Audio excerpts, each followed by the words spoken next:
For a down payment assistance program, for a lot of first-time home buyers especially, a down payment is kind of difficult to come up with. Yeah. There are programs out there.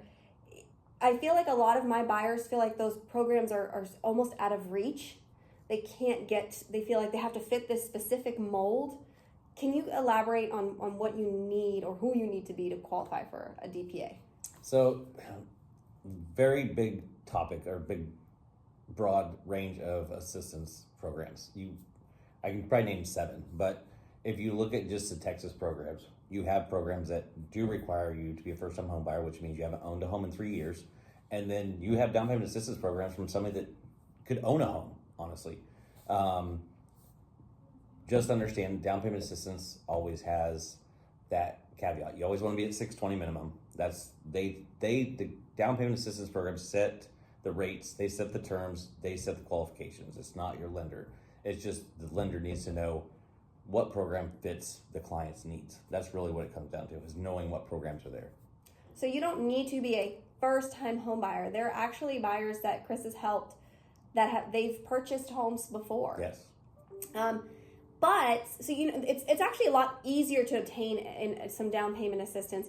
But there are some pros and cons that you need to be aware of. I'd say pros and cons. One, again, like I kind of reiterated, they set the rate and terms. You want more money for that assistance, the rate is higher. There's one program there that literally you get 0 assistance, but the rate's a 5.625 today. So there's, again, so many thresholds. They all have, again, terms where they could charge you a 1 point origination, they could charge you a half point origination. It's literally talking to your lender, which program fits your profile. Every profile is different. You can't make over a certain amount of money on one program versus another has a different income restriction. So it is a lot, and you can research it yourself, but if you actually go through that process of having a consultation with your lender and breaking down, this is what you qualify for. So it is a lot easier to obtain some down payment assistance. It's for the buyer that really has the goal to purchase a home but may not have that nest egg.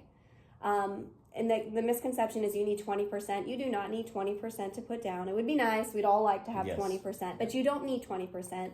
To get into that home and to secure that price and start to build equity. I have a lot of buyers that are like, well, I want to keep saving. Well, why do you want to keep saving? It's going to be a wash because the $5,000 to $10,000 that you were hopefully able to save that year, the values go up, the home prices go up. So if home buying is something that you're, thinking about, maybe you've already predetermined whether or not you qualify. I can't tell you how many people Chris and I have talked to where they've already been like, we can't buy a house. And you can. And there's a lot of programs for buyers. And right now, buyers are in the driver's seat and they're getting some really, really amazing deals. Yeah, I mean, I have a prime example where I'm helping this young gentleman. He is 20 years old. He just had a baby. He literally has $3,200 saved up. And we're using a program that will literally cover everything that he has to do except for his upfront costs, which was equated to $1,200. So he's buying a home for $1,200. Seller's paying the closing costs. We're covering the rest with our down payment assistance program. And this kid is buying a home for him and his new family. That's awesome. So we like debunking the myths. There's a lot of stuff, there's a lot of information out there, but it's a lot of misinformation.